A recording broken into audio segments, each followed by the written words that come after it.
And the final spot in the Final Four will be decided by a pair of legendary programs, the two top seeds in the East.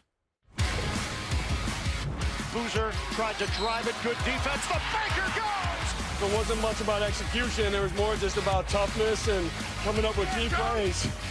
We're gonna need more of that on Sunday. Reed, post up kick, Caravan, deep one, UConn's championship hopes remain alive. It's exciting. UConn Duke again in a big NCAA tournament game. Kenny, legendary programs, big-time players are going to have to make big-time plays because this is a big-time game. Again, talking about that last game of the night, when you're playing that in that game and the other three slots are filled, and they put it up on that scoreboard when you're warming up, and they're like, these are the three teams, and now it's the last thing. One slot open. I've been in that position, and it is a frustrating and it is a anxiety-filled moment. And when you're playing against two teams that really they could say, this is the national championship in a way, possibly.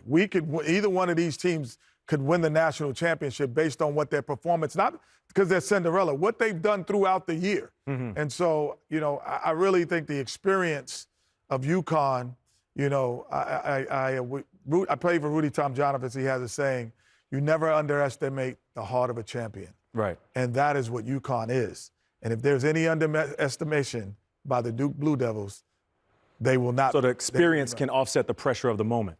It will upset because you've been there before. So you're not playing against anxiety, you're playing against the opponent. And that is a different mindset.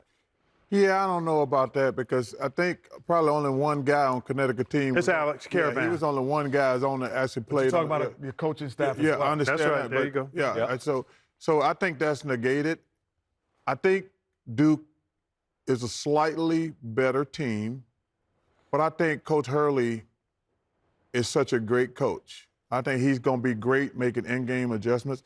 I think it's a pick-em game, to be honest with you. I think they're both evenly matched.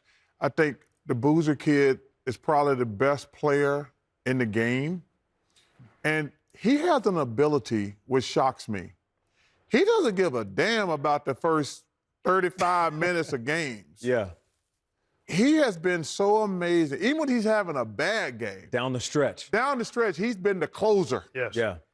It's a great ability to be able to do that. He's like a closer in baseball. Like, hey, I got hit yesterday, but I'm good today. When the moment matters the most. He's been there. So I'm looking forward to the game. We'll pick tomorrow, but I'm excited for the game. Terrace Reed has been carrying UConn. Dominant. He's dominating on the inside, and I think he is their ceiling. I think Caravan's got to really make shots.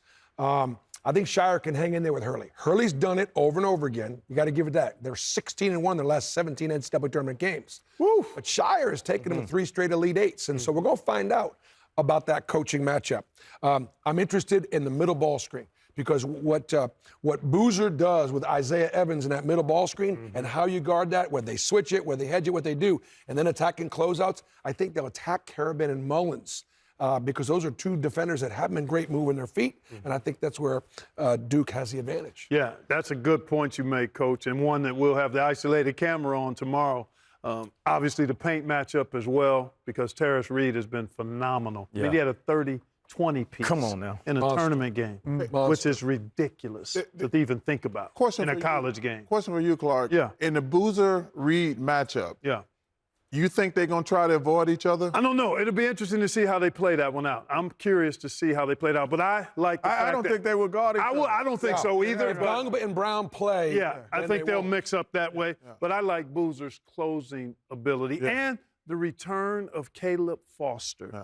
They're not playing tomorrow if he doesn't play the other night.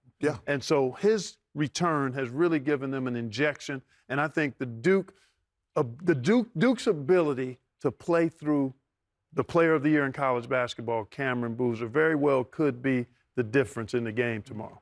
Yeah, all we know, it's going to be a good one. Well, listen, that's going to do it for us tonight. We are back here tomorrow for more Elite Eight action.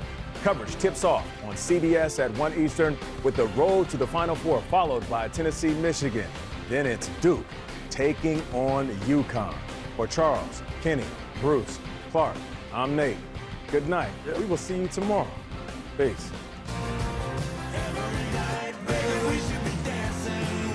Short time to give it away. I wanna give it